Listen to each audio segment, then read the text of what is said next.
Le doy la bienvenida a todo el grupo a esta clase de mancha. Vamos a trabajar este concepto que hace parte del ciclo de gesto que comenzamos la clase anterior con textura. Para este ejercicio vamos a usar por primera vez tinta. Puede ser tinta china, pueden ser vinilo, puede ser pintura a base de agua. Y trabajemos el negro para poder seguir, digamos, con el lenguaje del dibujo.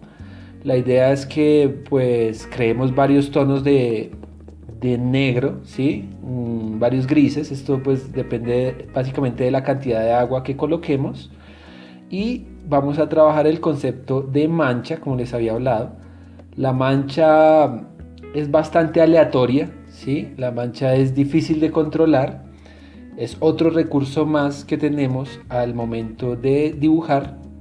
Me gustaría también que pudieran armar una bitácora o una carpeta de mancha porque nos va a servir mucho, ¿sí? Entonces aquí estoy explorando, por ejemplo, las calidades que me da el pincel para manchar, ¿sí?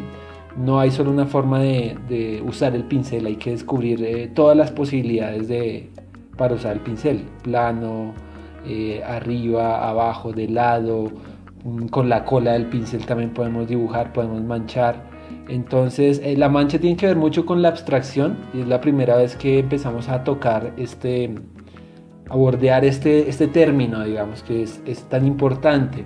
Pero para una buena abstracción, los buenos maestros de la abstracción siempre tuvieron un estudio muy profundo de la forma hasta que la entendieron y pudieron empezar a descomponerla. No es al revés como todos piensan que digamos el abstracto es muy fácil. No, realmente es muy complejo un buen abstracto porque uno tiene que tener bien claras las nociones de, del dibujo, de la pintura para después ya digamos expresarse de esa manera.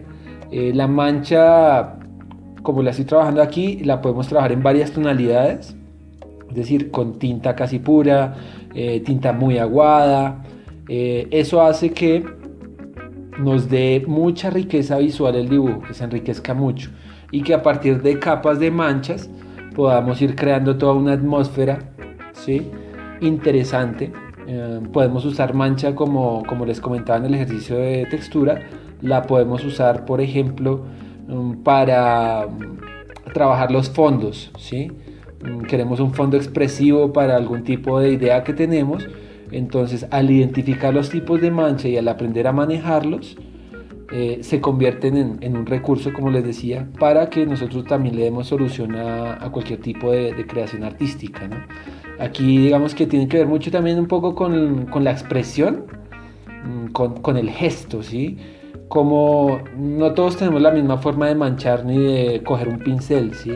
Entonces lo importante aquí es que ustedes empiecen a descubrir que las herramientas no son solo el pincel, también está la espátula, también por ejemplo hay espumas, hay papeles, hay trapos, podemos manchar con un trapo, podemos empezar a buscar, a diversificar nuestras herramientas más allá del lápiz, del pincel, ¿sí? Diversificar esta paleta de herramientas con el fin de incluso crear nuestros propios pinceles. A veces hay pinceles muy comidos, ya de mucho uso, que nos dan unas posibilidades increíbles que no nos daría un pincel nuevo, ¿sí? O también podemos crear nuestro tipo de artefactos para crear, ¿sí? Podemos a partir de una madera crear un objeto que nos pueda servir para manchar, a partir de telas, a partir de objetos orgánicos. Entonces la idea acá es ampliar nuestra concepción también del dibujo y de las posibilidades, ¿no? Y explorar también, incluso desde lo tradicional, como estoy haciendo acá, desde el pincel, las posibilidades que me pueda dar para manchar. Realmente que es un ejercicio de mucho disfrutar porque es bastante aleatorio, ¿no? No es como un ejercicio muy racional como los que veníamos trabajando, y por eso quise desmarcarme un poco del tema de composición para poderles mostrar aquí cómo se desenvuelven otros conceptos complementarios del dibujo, ¿no? Más adelante cuando veamos figura humana, cuando veamos otro tipo de conceptos importantes para abordar el dibujo, pues todas estas herramientas se nos van a convertir en grandes aliados, ¿no? Porque pues realmente que van a diversificar nuestros contenidos, nuestra capacidad de creatividad, ¿no?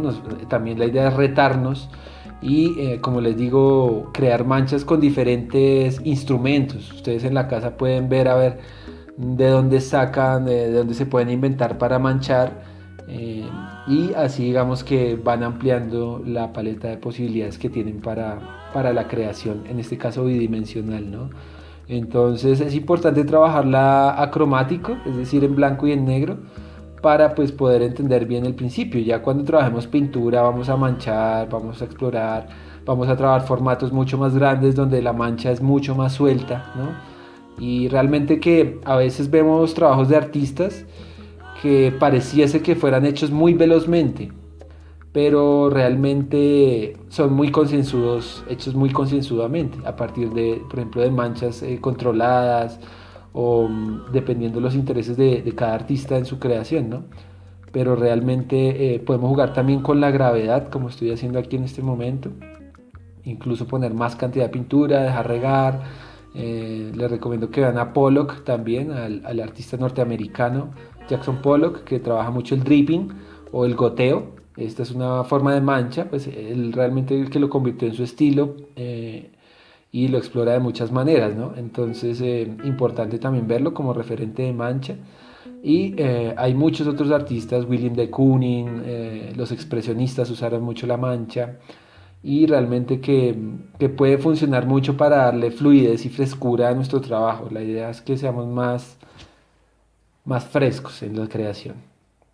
Entonces ya nos veremos en el siguiente ejercicio, que también hace parte del módulo de gesto.